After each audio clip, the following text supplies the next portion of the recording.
Era uma vez um homem que foi ao barbeiro e ele entra naquela barbearia, senta na cadeira. Enquanto o barbeiro começa a cortar o seu cabelo, ele inicia uma conversa com aquele barbeiro e dentre a conversa eles passaram a conversar sobre Deus. E aquele cliente falando sobre Deus, a existência de Deus, o que Deus tinha feito na vida dele. Em determinado momento aquele barbeiro interpelou o cliente dizendo para ele: olha, você acredita nisso? Deus não existe. E o cliente perguntou: mas como Deus não existe? E aquele barbeiro então disse para ele: olha, se Deus existisse, não existia tantas pessoas sofrendo nesse mundo. É só você olhar, é só você ver, tanta gente sofrendo. Não existia tantas pessoas com enfermidades, tanta gente em necessidade nesse mundo. Deus não existe. E aquele cliente olhou para o barbeiro e disse: se este é o seu pensamento, que assim seja. Então logo terminou de cortar o cabelo. Sabe aquilo que todo barbeiro faz? Pega aquele espelho e mostra assim: você concorda, né? Eu nunca vi ninguém discordar quando o barbeiro pega aquele espelho e mostra assim para você, né? Primeiro porque para mim não funciona muito, porque eu estou sem óculos naquele momento. Então tá bom, sempre fez todo aquele ritual do espelho, mostrar. O cliente pagou, saiu. Na primeira esquina aquele cliente se depara com um andarilho sujo na calçada e aquela barba para baixo do pescoço, assim, quase no umbigo. Aquele cliente olha para aquele homem e diz: ele retorna para a barbearia e chama o barbeiro e diz: olha, eu não acredito em barbeiro. O barbeiro olha para ele: mas como assim? Se existisse barbeiro, não existia tanta gente por aí com a barba até o umbigo. O barbeiro então olha para aquele cliente e diz: olha, mas se existem pessoas assim, que venham a mim. Vinde a mim. Você acredita em Deus? Abra sua Bíblia, Evangelho de Mateus, capítulo 28. E eu quero ler esse texto com você. Mateus, capítulo 28, Mateus, capítulo 11, versículos 28 a 30. Mateus 11, 28 a 30. É que quando você passa de uma idade, você começa a ver os números meio que invertidos. Mateus capítulo 11, versículos 28 a 30, e você conhece de cor esse texto. No entanto, ele diz assim: vinde a mim todos os que estáis cansados e sobrecarregados, e eu vos aliviarei. Tomai sobre vós o meu jugo e aprendei de mim, porque sou manso e humilde de coração, e achareis descanso para a vossa alma. Porque o meu jugo é suave e o meu fardo é leve. Possivelmente você já ouviu muitas mensagens sobre esse texto, mas talvez nenhuma que começa falando de um barbeiro, de um cliente, de um barbudo. E Deus existe. Esse texto, precisamente esses 3 versículos, você vai encontrar nesses 3 versículos assim muitas lições preciosas que a gente poderia ficar um bom tempo aqui considerando essas lições. Mas precisamente hoje eu quero destacar 3 lições nesse texto, e esse texto, em síntese, ele vai dizer para mim e para você, contribuindo para responder a seguinte pergunta: Cristo revela amor por uma pessoa como eu e você? Então o texto vai trazer para mim e para você esta resposta. Se você acredita em Deus, olha as lições que esse texto nos apresenta. Primeira lição, versículo 28, nós não podemos deixar de considerar essa primeira expressão: vinde a mim. E o detalhe nessa expressão qual é?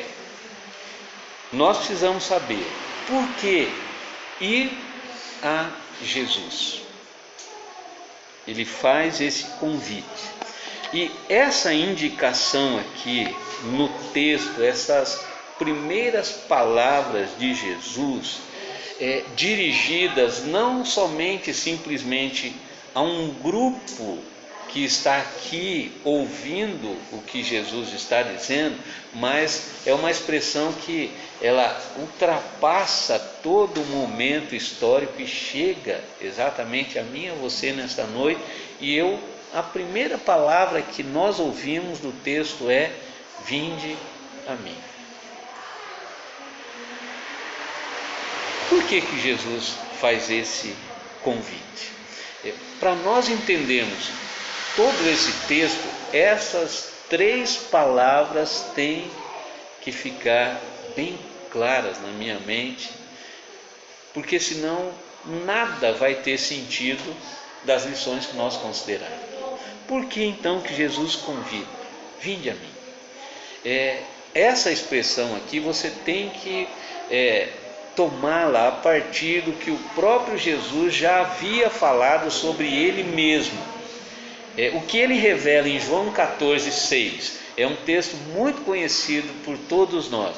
Lá Jesus vai dizer o quê? Eu sou o caminho e a verdade e a vida. Ninguém vem ao Pai senão por mim. Jesus, ele vai exatamente dizer essas palavras, iniciar com essas palavras, porque ele, o Deus encarnado, sabe muito bem quem ele é.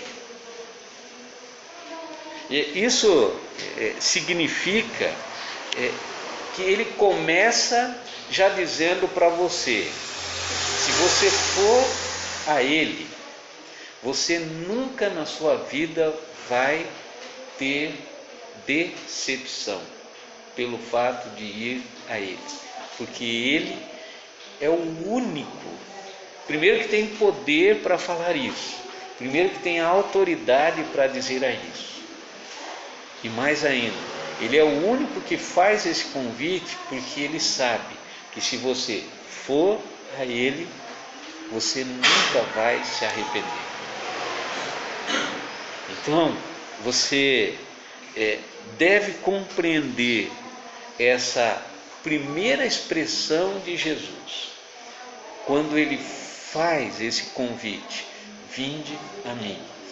Ele está, em outras palavras, dizendo: olha, venha, porque você vai encontrar tudo o que você precisa, enquanto aqui nesse mundo, e mais ainda, depois dessa vida, tudo você vai encontrar em mim.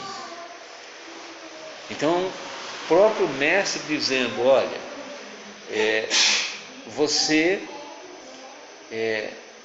que vive um momento difícil, a primeira palavra já vai abrir uma porta para você: vinde a mim. Mas o texto segue dizendo vinde a mim todos os que estáis cansados e sobrecarregados. Certamente, Jesus não está falando sobre um cansaço físico, sabe aquele momento depois de um dia de atividades. Eu fico imaginando aqui agora, se me permite, sou Luiz, depois de várias maçadas, vários concretos, levanta e agacha e tal, chega quebrado em casa.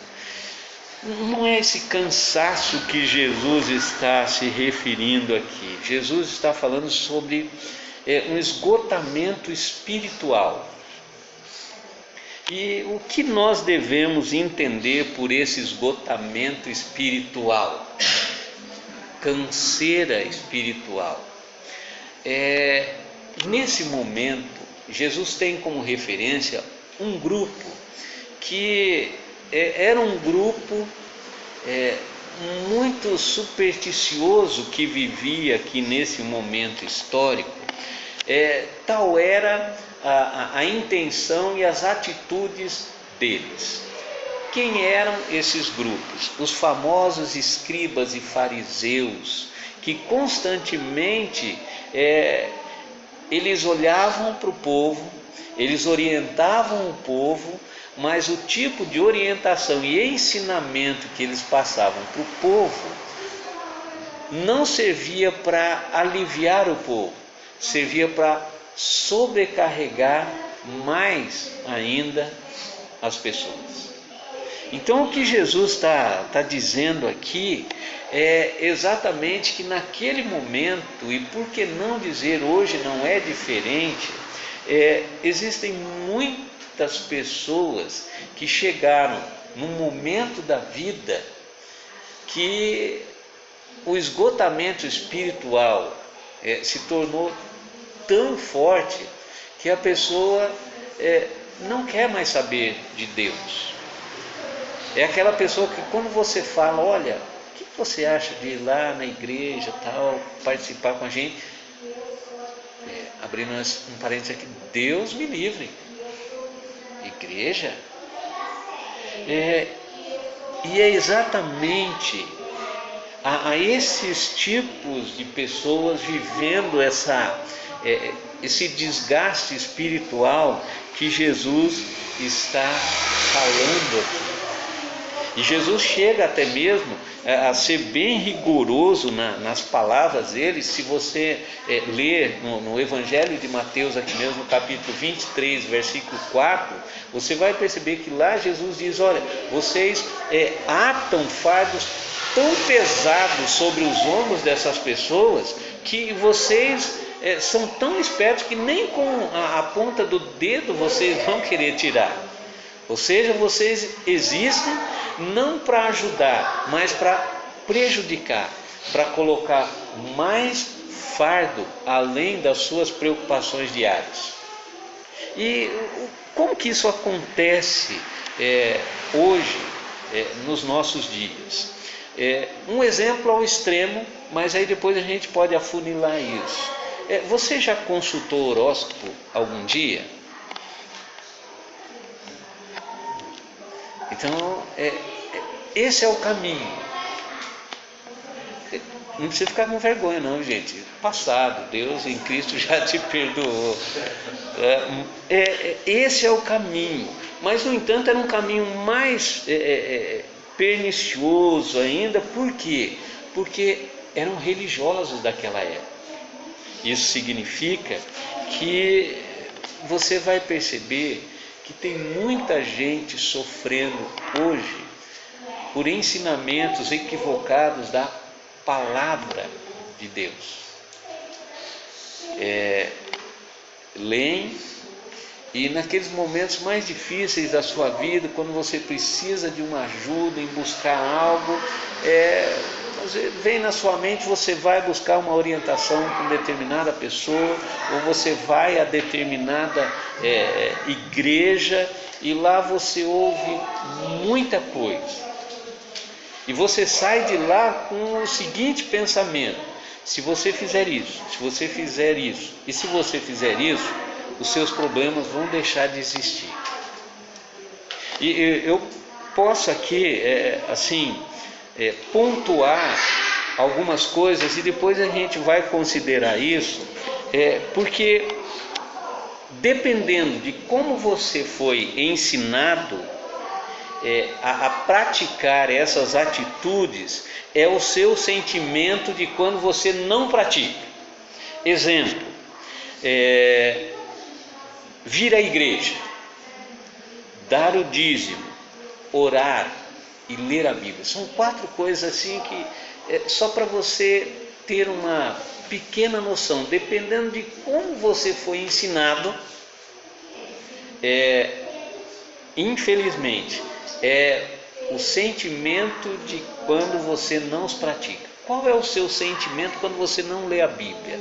Qual é o seu sentimento quando você não ora? Qual é o seu sentimento quando você não dizima? Dependendo de como você foi ensinado, isso pode estar causando uma pressão de tal forma na sua vida, eu imagino, terrível. Deixa eu te dar uma dica aqui, só para você entender melhor isso. Se você foi ensinado, a partir somente dessas atitudes aqui, que tais atitudes é dever do cristão, você não foi ensinado da forma correta. E aí você já vai ficar preocupado. Mas a sequência do texto vai clarear, vai dar uma luz para a gente entender esse detalhe aqui. Se você foi ensinado que vir à igreja, ler a Bíblia, orar, dar o dízimo, é dever do cristão, você foi ensinado de forma errada. Versículo 29, enquanto você fica aí meio que preocupado, versículo 29, tomai sobre vós o meu jugo e aprendei de mim, porque sou manso e humilde de coração e achareis descanso para a vossa alma. Qual é a oferta que Jesus faz aqui e agora? Geralmente nós entendemos, ou muitos interpretam aqui o jugo como esse peso, e aqui usado por Jesus num sentido positivo, de algo assim um pouco mais leve. Mas o que era o jugo? O jugo era uma peça que era usada, uma peça de madeira, para unir 2 animais que puxavam a carroça. Isso é o jugo. E é lógico, era colocado sobre o pescoço dos animais e sem dúvida nenhuma representava um peso para eles. Isso é o jugo para o animal. Porém, o texto aqui, o mais provável que Jesus está dizendo e citando aqui é uma metáfora, usando como que uma parábola judaica, onde esse jugo aqui era quando a pessoa era colocada debaixo da disciplina e do discipulado de alguém, de um mestre. Esse é o sentido real do texto. E nesse sentido aqui, você vai perceber que o que Jesus está dizendo é que aqueles líderes religiosos daquela época, o pessoal que tinha a responsabilidade de ensinar os fiéis, o que eles estavam fazendo? Os ensinamentos errados, equivocados, estavam gerando não alegria, não satisfação, estava gerando sofrimento ao invés de bênção. Assim como lemos lá em Mateus 23, 4. E nesse sentido, Jesus demonstra o quê?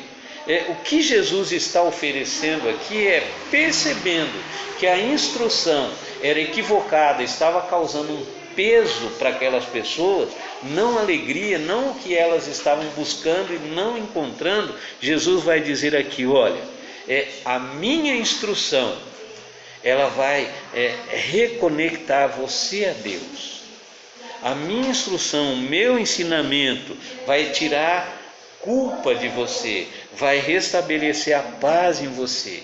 Então, esse era o jugo que Cristo estava oferecendo, completamente diferente daquilo que aqueles líderes estavam ensinando naquela época. Aí, eu e você começamos a compreender o famoso dilema.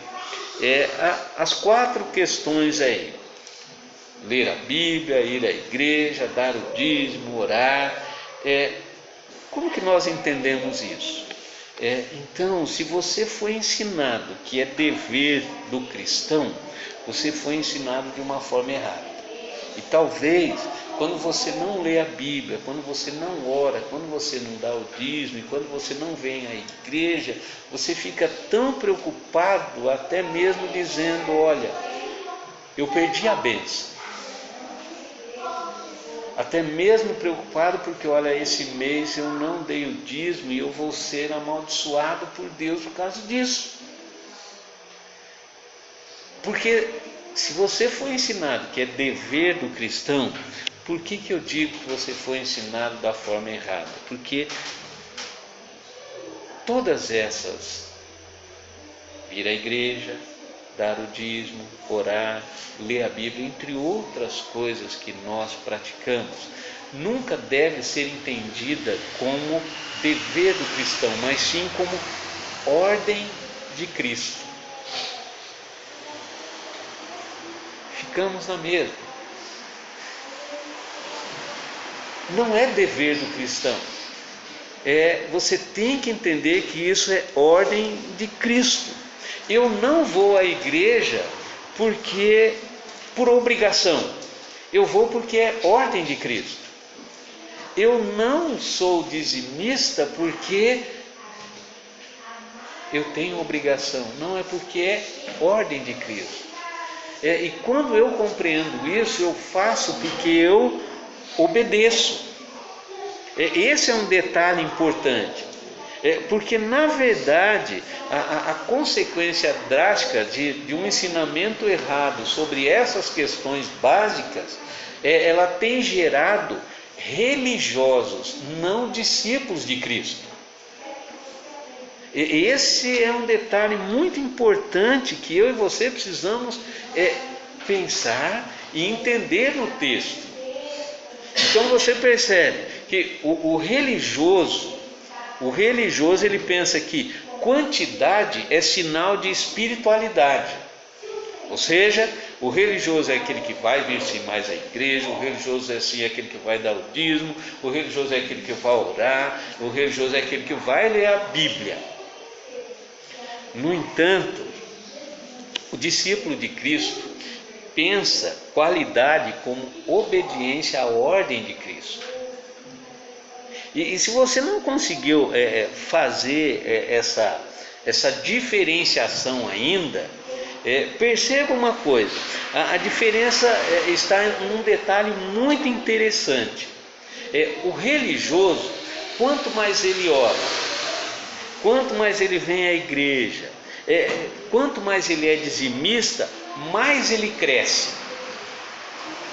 O discípulo de Cristo, quanto ele mais vem à igreja, quanto mais ele é fiel no seu dízimo, quanto ele mais lê a Bíblia, quanto ele mais ora, mais ele diminui. Esse é um detalhe que eu e você precisamos perceber, para a gente não viver uma vida cristã livre de falsos ensinamentos, que é isso que Jesus quer e exige de mim e de você. A ordem de Cristo é diferente. Por isso que ele diz que o fardo dele é leve, porque quando nós realizamos tudo isso, tudo aquilo que pertence a nós, com a visão, com a mente e o coração focado, olha, eu faço porque é ordem de Cristo, você vai fazer com alegria, você vai fazer com prazer, e a recompensa vai ser a satisfação. Esse é um detalhe que às vezes nós não percebemos. E é por isso que Jesus convida as pessoas, vinde a mim, exatamente querendo livrar de todo e qualquer fardo de ensinamentos que tem sido divulgado, difundido e ensinado por aí. Isso significa que existem muita gente ainda sofrendo porque ouviu algo e aquela pessoa passou de tal forma um ensinamento que aquilo não resolveu o problema e complicou mais o problema ainda. É o que nós encontramos de uma forma muito moderna em muitas igrejas hoje. Tipos de ensinamento. Eu me lembro que eu já citei sobre essa pessoa aqui, mas no ministério pastoral eu vivi essa experiência com uma pessoa que frequentou uma dessas igrejas, de que se você nem vai com a carteira, porque se você for com a carteira você sai sem a carteira, principalmente se for de couro, tá? Você sai sem a carteira. Essa pessoa ficou tão traumatizada com esse tipo de ensinamento, de que se você der, você vai ser próspero, se você der 100, você vai ter 200, se você der 1.000, você vai ter 2.000, se você der a sua casa, você vai comprar uma mansão, e por aí vai. E existem muitas pessoas sofrendo por falsos ensinamentos. Se você vier os 7 dias aqui e não faltar um, você vai ser abençoado. Mas se você faltar um, esquece, quebrou a corrente. Então você vê que a coisa é antiga. Jesus, já percebendo isso, dizia: gente, hoje não se pode, tem muita gente sofrendo pela pressão espiritual. Infelizmente tem muitas igrejas que olham para você, e se você viveu uma semana um tanto cansado, você está aí, tá quebrado, tal, a pessoa olha para você e diz: irmão, você está endemoniado, vem aqui que eu vou expulsar o seu demônio. Gente, nós temos que ter muito cuidado com isso, porque às vezes nós não libertamos a pessoa, nós aprisionamos mais a pessoa e traumatizamos mais a pessoa. Cuidado, nem tudo é demônios. Então Jesus está dizendo o quê? Olha, Ele quer libertar você. Do quê? Exatamente de falsos ensinamentos, que às vezes vem acompanhado até ensinamentos espirituais. Então, tenha sempre cautela. E se você anda sofrendo, e talvez muitos sofrendo, porque, olha, essa semana eu não orei, essa semana eu esqueci de orar, eu comecei a orar e dormi. Gente, eu vou confessar um pecado: quantas vezes eu comecei a orar e não terminei a oração? Eu não fico traumatizado por causa disso, porque na verdade eu entendo como oração obediência à ordem de Cristo. Então Deus trabalha no turno da noite, e Ele sabe que às vezes, se eu não terminei a minha oração, Ele conhece, Ele sabe o que está aqui dentro, Ele sabe o porquê, Ele sabe o motivo. Você já ouviu falar sobre os salmos precatórios? Os salmos precatórios são aqueles salmos que o salmista chega perante Deus e rasga o verbo: Deus, o Senhor não fez isso para mim, eu estou vivendo um momento mais difícil da minha vida, Deus, as coisas estão complicadas. É aquele salmo onde a pessoa chega e tem aquela conversa que nunca teve com Deus. Deus sabe por quê. E às vezes nós imaginamos, porque nós fomos ensinados a chegar na presença de Deus, pôr a mãozinha assim, Percebe? E às vezes nós ficamos preocupados se aquele dia eu estou para baixo e falo: Deus, olha, não tem jeito, Deus, não vou aguentar. Ou o Senhor me ajuda, o Senhor me ajuda. Então faça isso da forma mais tranquila. Por quê? Porque você é um ser humano e Deus conhece a sua mente, o seu coração. O detalhe é você saber o que tudo que você fizer, faça convicto de que é ordem de Cristo. E eu creio que a partir do momento que você fizer assim, você vai ler mais a Bíblia, você vai orar mais, você não vai faltar mais à igreja, você vai continuar sendo um fiel dizimista, porque eu faço para obedecer a Deus. Eu não faço porque é minha obrigação, eu faço porque é obediência a Deus, é ordem dele. Deu para perceber a diferença? O que Deus em Cristo requer de mim e de você? E aí o versículo 30 diz assim: porque o meu jugo é suave e o meu fardo é leve. Já vimos que Jesus não fala de vida fácil, vida tranquila. Sem dúvida alguma, todos nós, indistintamente aqui nesse ensino, temos uma cruz para carregar. E quando eu me refiro em cruz, aqui não é a sua sogra, tá? Todos nós temos uma cruz para carregar. Nós sabemos que nós vamos passar momentos difíceis. Mas o que Jesus está dizendo aqui? O meu jugo é suave, o meu fardo é leve. Ele não está dizendo que você vai a Ele e a sua vida cristã vai ser mil maravilhas. É por isso que ele trabalha aqui com falsos ensinamentos, porque o que mais se tem hoje é: aceite a Cristo, né? E você não vai ter mais problema na sua vida. Aceite a Cristo e a Deus sofrimento. É engano. O que Jesus está dizendo aqui, gente, nós vamos, e cada um tem seus momentos difíceis, e eu não sei o momento seguinte da minha vida. É lógico, se a gente perguntar aqui: irmãos, quem quer morrer de câncer? Ninguém. Não sabemos.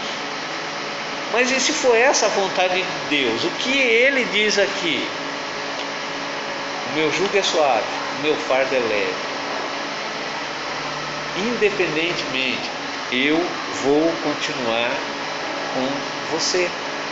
É isso que ele fala aqui. Esse vinde a mim é quem nos ajuda a vencer os desafios da vida.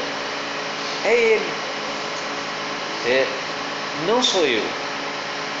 Então, quando eu compreendo que tudo que eu faço na vida é por obediência a Ele, até mesmo os momentos difíceis da vida eu faço e vou passar em obediência a Ele.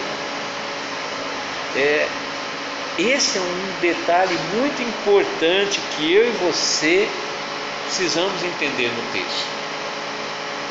Nós não estamos imunes a qualquer tipo de momentos difíceis na vida.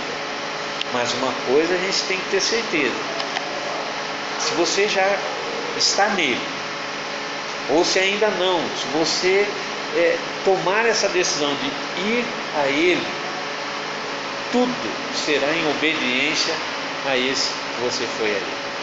Aconteça o que acontecer. Essa é a promessa que ele faz. Isso significa que, como você está hoje? Lembra da história do barbeiro, do cliente? Você acredita em Deus?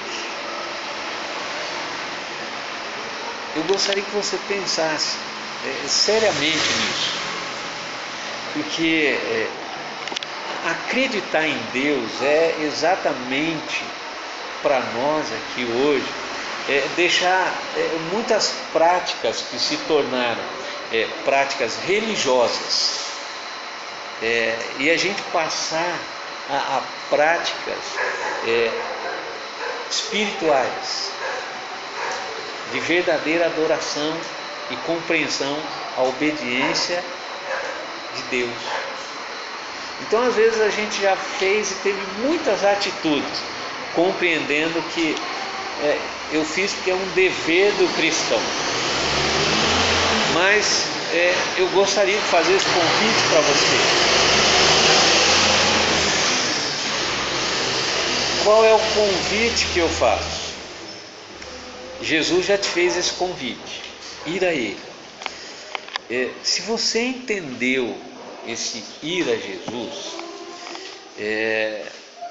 se você é membro, se você está chegando, eu gostaria de convidar você exatamente a partir de agora, todas as atitudes que você tiver, tenha em obediência à ordem de Cristo, não como um dever seu. Então, não venha mais à igreja como um dever do cristão, venha em obediência a Jesus. Eu creio que você vai começar a ter experiências diferentes na sua vida. Não dê mais o dízimo como um dever do cristão. Contribua como ordem de Cristo. Eu tenho certeza que até a forma com que ele vai entrar vai ser diferente. Ele tem poder para triplicar, quadriplicar, nós realizarmos muito mais do que já temos realizado. Então, como obediência a Jesus. Não ore mais entendendo que é dever seu. Ore como obediência a Deus. A sua oração vai começar a ter um efeito diferente na sua vida e na vida daqueles pelos quais você tem orado. E inclusive pela sua própria igreja. Muita coisa pode acontecer. Não ore para dizer que você é mais espiritual do que o outro. Ore compreendendo que você faz isso em obediência a Deus. Eu gostaria que você pensasse nisso a partir de hoje. E com muita certeza, a palavra de Deus nos faz esse convite. Redimensionar a nossa vida com Deus, sem a obrigação, mas em obediência a Ele. Curve a sua cabeça, nós vamos orar.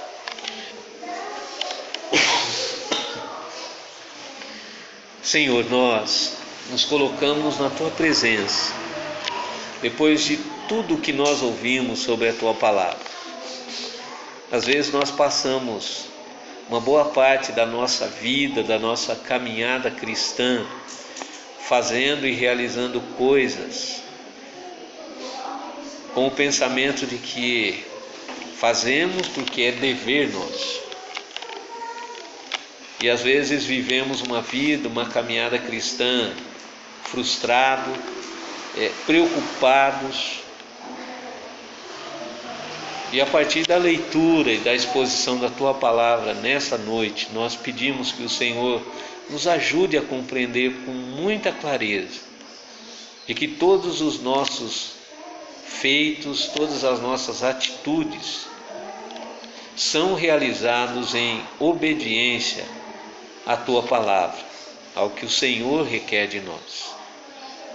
Por isso, que o Teu Espírito Santo trabalhe de tal forma a nossa mente, o nosso coração, para compreendermos e nos liberte de práticas religiosas que a nossa prática possa ser práticas verdadeiras de discípulos de Cristo, que compreendem o que o Senhor fez em nossas vidas e compreendem, ó Deus, que tudo o que realizamos é por obediência ao Senhor. Continue a nos incomodar e a trabalhar a nossa mente e o nosso coração. Assim nós oramos gratos e oramos no nome de Jesus.